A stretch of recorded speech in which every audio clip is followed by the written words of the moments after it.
Hello there, everybody. The name is Lord Jr., and I am here with Mr. Keith Palmieri, aka Cyclops. Yes, just Cyclops. And don't worry, I think just okay with that, is he? Oh, yeah.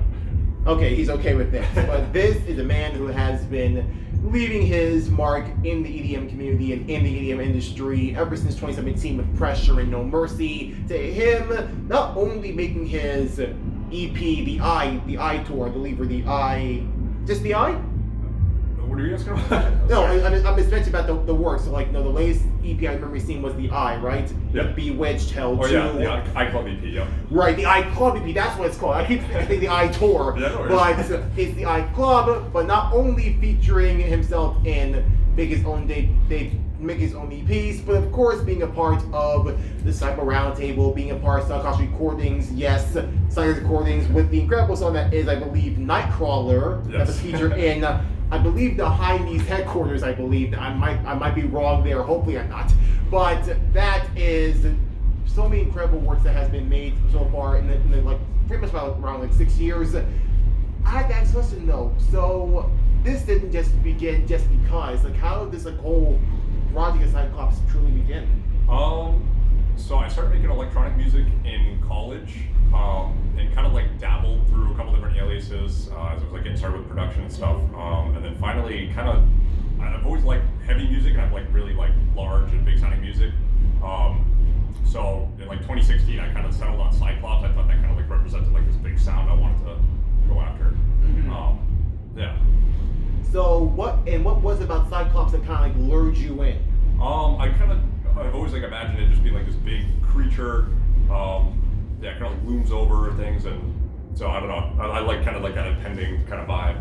Independent kind of vibe. That's amazing. And well, I'll say this though. I remember like me seeing some of the visuals as well. Is that what kind of like inspire like artistry for like the Eye Club, because like it's like a huge eye looming over like a land to kind of thing. So is that where that's the energy you kind of want to give to your project, to the audience when you see you perform? Right. Yeah. This past year we've kind of really did like a deep dive into like what we wanted to do for like the branding and stuff, and we kind of settled on like this massive eye that like kind of gives you like megalophobia. I don't know if you've seen like those megalophobia compilations where they have like huge statues in the distance. Yes. Like giant warships that like just kind of like loom over you, and yeah. So I wanted to have like that vibe, so like a giant eye on the screen when I'm playing up there, like it's kind of looking down at people. Right. Well, here's the thing though, with something as like megalophobic as like an eye looming over something, why switch to egg? So egg has kind of just been like a running joke. It kind of started like end of 2021. Somebody DM'd me just egg with like the egg emoji, and so I responded egg, and we kind of went back and forth just setting egg a couple times. I posted that to my story, like, oh, I love connecting with you guys, and then just a ton of people just started sending me egg and like egg memes, and it just kind of took off from there. So that's kind of just become like its own thing, and I mean, to the point where literally you decided to make an AI song about eggs. yeah. How did that one come to be when it came to making like?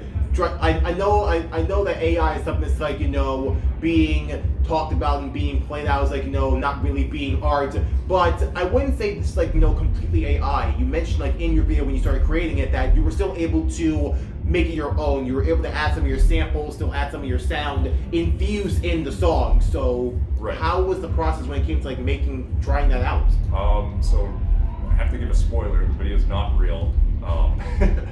I didn't make an AI song, but we knew it would get some people riled up, so we wanted to. We've seen a lot of videos of like, just like people making AI songs, and then the comment section just goes into like a flurry of like, is this even ethical? Like, what's happening to art? So is this even legal? yeah.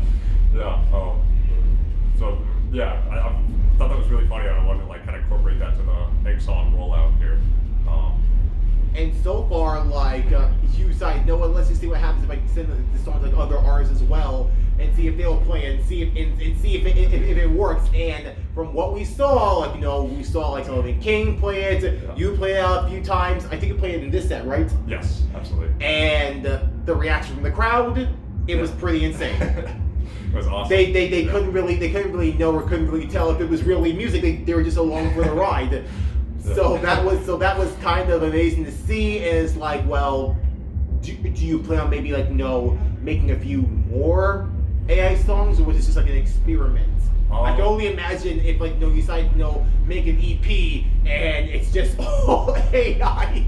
Yeah. I don't know, I've been having a lot of fun just like making weird pre-drops recently. So I definitely want to like keep exploring that and seeing how far I can take that. That's been a lot of fun, and it's been really good creatively. I've been just having the most fun like with producing, with doing that type of stuff.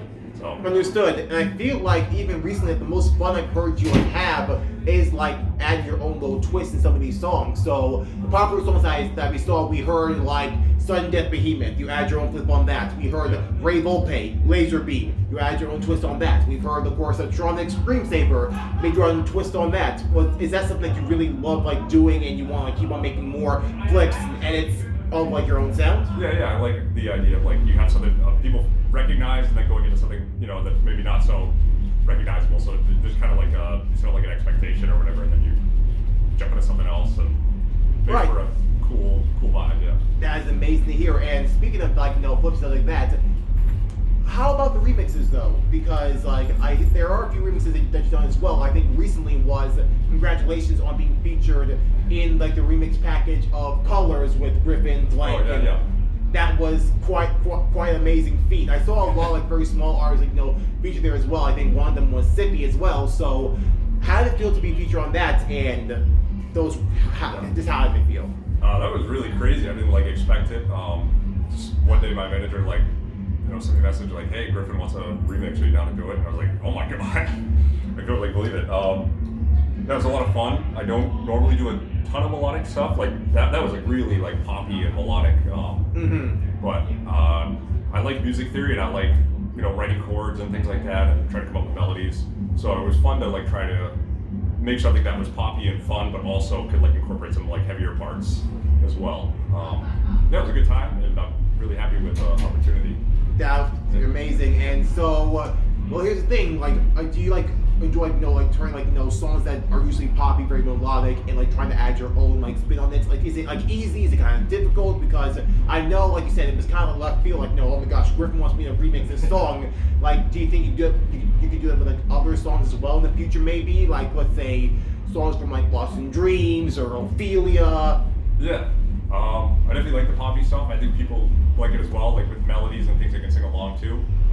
It's definitely a fun creative challenge trying to figure out my sound is pretty heavy or pretty weird for the most part. So trying to find a way to connect a melodic element into some kind of heavy thing is definitely, you gotta start thinking about getting creative and stuff like that. Right. Well, also maybe give a few people a warning. Some of the flips you've done, you obviously add the Taco Bell sound in it. Yeah. So maybe build it up and then play that sound so it's almost like your own version. You're saying yeah, we're gonna go melodic here, and then it's gonna be that. Song is pretty much psych, and then start playing your own flip to it. It's well, do you thought it was just gonna be peaceful type of thing? No, this is Cyclops. This is Cyclops. But also speaking of that as well, why not?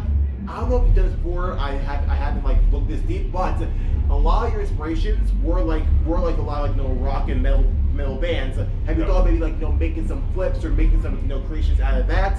Because as I read before, you grew up listening to bands like Metallica, Slayer, bringing their Rise of Mice and Men. Have you thought maybe making a few flips of those songs too? Yeah, absolutely. Yeah, I'm a huge metal fan for most of my life long, and then I went into electronic music. And it's definitely interesting to me. It's just, I guess I don't know, I kind of feel a little shaky mixing the two. It's kind of a tricky balance to keep it heavy and then not have it get tacky, I guess. I don't know. Understood, but if Sullivan King can do it, why not you? Absolutely. and that kind of brings this question. I wasn't asked this, but it just popped in my head. Have you thought maybe collaborating with Sullivan King, since you are a fan a lot of metal and hard rock thing, and he is kind of confusing the two in his own way? Have you thought maybe calling him up and saying why don't we do a little collab together? Yeah, absolutely. That'd be wicked. Yeah, this stuff's really cool. I hopefully hope that happens, Keaton. Hopefully make sure you can make that happen. That would be absolutely incredible. And speaking of collaborations, of course you are featured in the tour for a few dates for keep saying it wrong. I keep saying ATLiens or ATLiens. ATLiens. Okay, I'll make sure I say it right.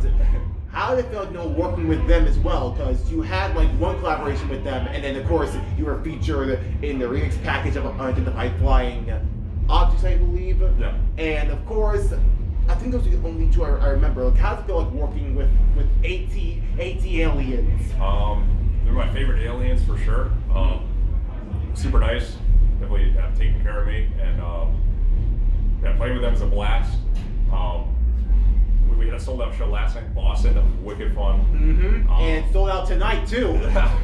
The crowd was crazy tonight. So we're off to a killer start on the tour. Really excited. Next week we're going to Charlotte, North Carolina, and then I'll be on the DC date next month in March on the 11th. Yeah.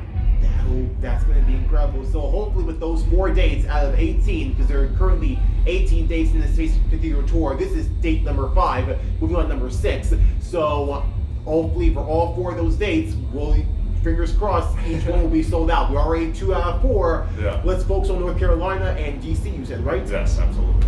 Hopefully for those 2 it'll be sold out as well, because everyone seems like really love, like they're really lured into the power of the Cyclops, and of course ATLiens as well with the Space Cathedral tour. Yeah. That I wish the very best in that regard. But speaking of of that as well, and also bring people into your world, is there any those songs or discographies throughout 6 years of discography in your work? Let's say someone doesn't really know who Cyclops is, and you want you only show them one song from his discography and tell them this is who Cyclops is. This is Keith at his core. Yeah. What would you pick? What would you show? Maybe Bite. I was gonna say, will it be Bite or the Bite VIP? Yeah. And why that one? I don't know. I think it kind of encapsulates the heavy, hard booming sound. It's also a little weird. Definitely Bite VIP, I think, goes a little bit weirder. So I've always kind of imagined my project having a heavy element and then a little bit of a weird element as well. Understood. Yeah. That I was gonna say, is it gonna be Bite? Yep, I was right. I got in my mind. Oh, I was right. But really, so what about the other works as well? Because I feel like the Chain Reaction EP in the Cycle Roundtable is one of my favorites as well. And even Hello, you were featured in Subsidia in Dawn Volume 1, I believe, and also I think Night Volume 1. And then as time went on, you got featured in more and more of those. So those were pretty dang big, and I don't think you really were. Were you really expecting to be featured in those types of labels? No, not really. When we got the offer from Cathedral, I don't think anybody really knew what the project, how big it was going to be, the label. That first compilation he put out, or I guess 3 compilations. 3 compilations, 120 tracks. Yeah. And you were in for 2 of them. One, just one by yourself, and another one with G-Quee. Yeah. Yeah, we had just kind of heard oh yeah, he's starting a label, he wants to put this song out, and then a little bit more and more over time we started realizing, oh, these people are releasing as well, and these people too, and then it was just this huge project that came out. Yeah.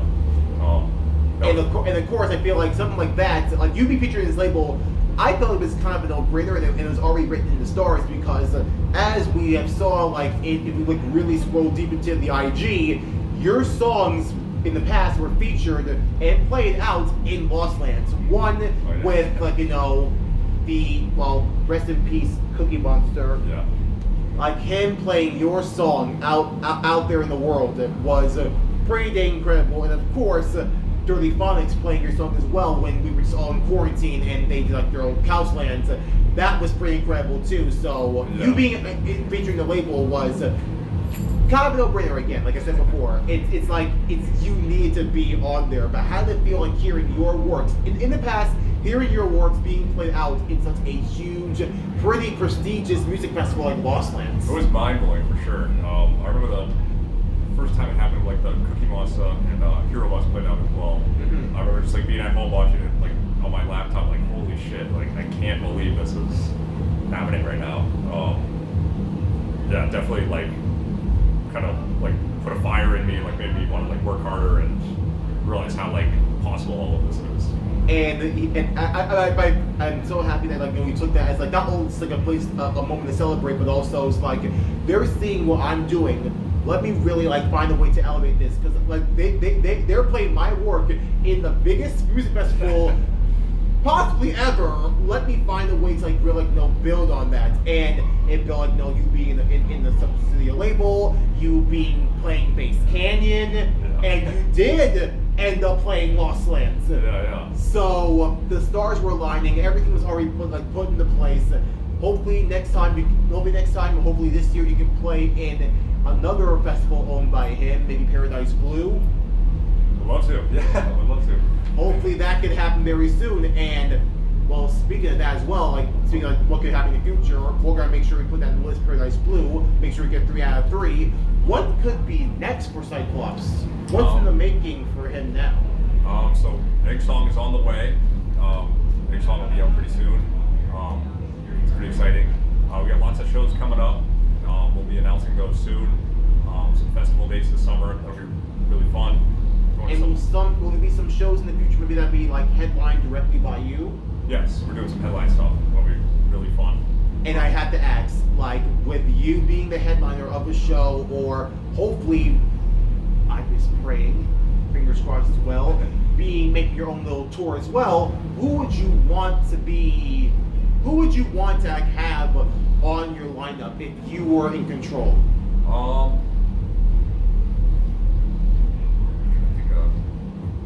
I've got a few people in mind. Maybe Take your time. Reverend's a homie. I would love to have Reverend come out. Prosecutes Wicked Sick, Guppy. Ophion's Wicked Sick. Yeah. So we heard Reverend, we heard Prosecute, we heard Company, and who else you said? Ophion. Ophion. That's a name that I have not heard, and you know what? That is okay, because indulge me. What work is he doing? Because I never heard him before. Yeah, he's got a lot of sick ideas right now. He's just cranking out stuff. A lot of weird bass stuff, but also a lot of heavy stuff. Definitely worth checking out. I'll make sure I remember the name. But of course, you mentioned Reverend and Prosecute, 2 other names that you should also remember the name of. And Company needs no introduction, but he's absolutely killing it out there in the game for such a long time. I mean, of course, him as well being featured in Never Say Die, just like you with Black Label. And yes, he's not a disciple, is he? Maybe at some point.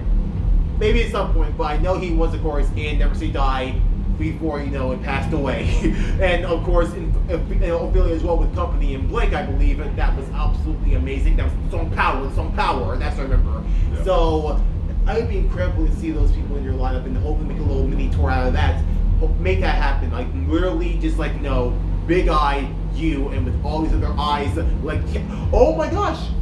Maybe this could be I don't know who did the visuals for your work, but maybe that could be a good starting there. One big eye being you, and you have 4 other eyes on the side, just circling around the other eye, or make them eggs, whatever. Just make sure maybe that could be a good tour poster. I don't know, but I'm just thinking outside the box, because again, you deserve this for all the work you've done on the songs you put out so far, ever since 2017 or 2016 to where you are now, is absolutely amazing, absolutely incredible to see. And of course, you absolutely killed it out there in that stage, blessing the legendary Webster Hall stage.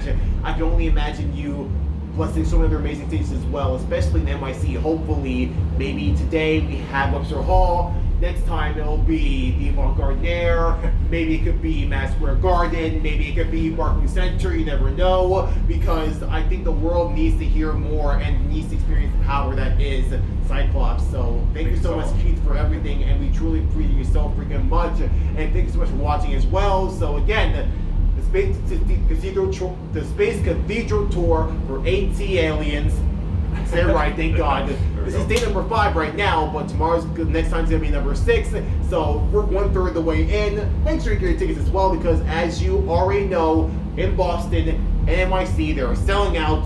So you do not want to miss this tour. It's gonna be quite the incredible tour. And of course, all the other artists as well in the tour as well, like Benda, Drink Your Water, Infect, Vampa, just to name a few. they're all going to be blessed in the stage with their power, with their music, with their talent, and they're all artists you cannot miss out on. Yes. So please get your tickets and make sure you see this amazing man here when he comes to North Carolina, when he comes to DC. It's going to be quite the night. It's going to be quite the experience. Has an experience for me as well, seeing him tear it up on that stage. Thanks so much for watching. This is Blair Jr. signing out. I love you all so much. Peace.